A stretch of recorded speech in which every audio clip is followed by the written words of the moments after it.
சபையில் உள்ள பாஸ்டர் எவ்வளவு கண்டிப்பா இருக்கிறார் பாருங்க.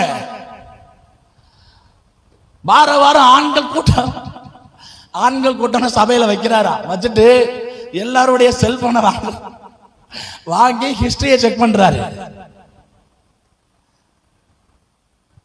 சில மாட்டிக்கிட்டான். நீ ஹிஸ்டரியை டெலீட்டா பண்ற, ஐடி படிச்சவன் ஒருத்தர் நான் வேலைக்கு வச்சிருக்கேன் அப்படிங்கிறாரு சர்ச்சுக்குள்ள. நீ என்னென்ன பார்த்து எல்லாம் வெளியில வந்துடும்.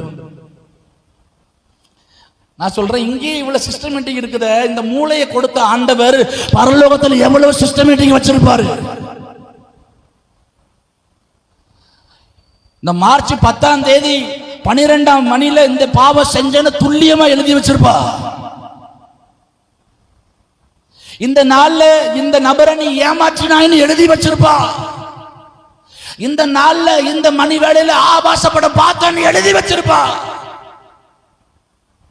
ஒரு மனுஷனோடு பேசிக் கொண்டதை எழுதி வச்சிருப்பா. நியாய தீர்ப்பு ஒன்று இருக்கிறது, எச்சரிக்கையா இருங்கன்னு ஆண்டவர் சொல்லுகிறார்.